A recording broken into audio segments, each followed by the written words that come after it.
مبارک کی راځي نبی اسلام فرمایي په دې لسم محرم باندې څوک په خپل اهل او عیال باندې د رزق فراخي راولي رزق ولري چې فراخ رزق وکړي نو الله تعالی ټول کال د رزق فراخي راولي د دې لاندې علما ذکر کوي مطلب چې خپل کور خپل بشوله میلمستیا وکړي اگر تاسو وګورئ زموږ میلمه راشي کنه نو موږ ولا چې اکثر چاولي چې نو کور کې چې عام ځان لا کمزوري چاو میلمه راشي د چاولي میلمه راشي چې د چرګ یا وګورئ دغه سبزي مبزي ټول راوړو بوتل ولا راوړو دغه میلمستیا خپل بشوله مطلب نور کمزوري چې نه ولا یو ورځ لګي چې چاولي راوړو وخت یې ډېر لګا راوړو شرک ولا لګا راوړو میلمه لکه مطلب دا کور سبا چې ستاره میلمانه دي مزدا چې و چې دا زما میلمانه دي او دې له ممنون خو او دا و چې ټول کال کې را باندې الله څومره خو راکونه کوي نو ټول خو راکونه نو چې څومره خدای مو خړل الله باندې کوي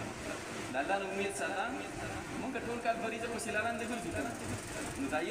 یو ورځ چې دې لکه په بوتونه خو خو دې او دا الله نو امید ساتو الله برابر ټول کال دې نو کبه زره چې چوریاني مورياني بخې په قبرونو واچي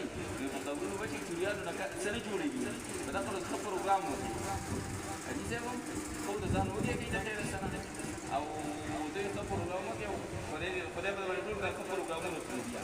بس کله به یو ځکه خیر راځي ورته قرار کړه په بل ځای کې به کړه مزي وي ټول کال به مزي ها او دا خلکو کې چې په دې کې د توفیق کې اوس کله نه کړه راټولې کې ودا د پروګرام لکه په دې باندې کوي توفیق الله درکې ها نو دا درې کارونه پکې دي ها یو په دغه ورځ باندې په خپل او اهل او عیال باندې د رزق پر اخیره وستل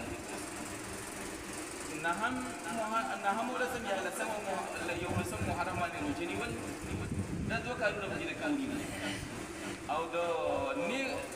نه کولو کارونه چې هغه دي چې خبرونه باندې او دا رنګي دا کوم دي دا په چوریانو دا په کې نشته دي ها او د چا نه اوسېږي نه دي دا ورکه نشي نه دي به وکړي ډېر ها ولکه دا پکې په حدیث کې پکې دا نشته دی ګوره کان دا نو خبره په حدیث کې نشته ګوره او کنه او حدیث کې دا قدرې په احلایات باندې رزق پر اخیره اوسل دي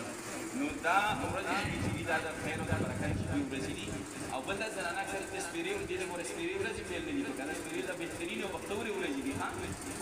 دا ډېری بهترین ورځي دي عبادت لپاره د اعمال او عبادت لپاره دا بهترین او بختوري ورځي دي سپیری ورځي دا لري دغه چې شهادت یو مرتبه ده نو چې چا د شهادت دا مرتبه ده مې راځه هغه کوموري نه راغلی دا چې دا شپږ ورځې عبادت سره عبادت د چوریانو د اوبو د دې سبیل د نظام ساتو او دغه چې دغه دوه امر روزنی ولدي او بل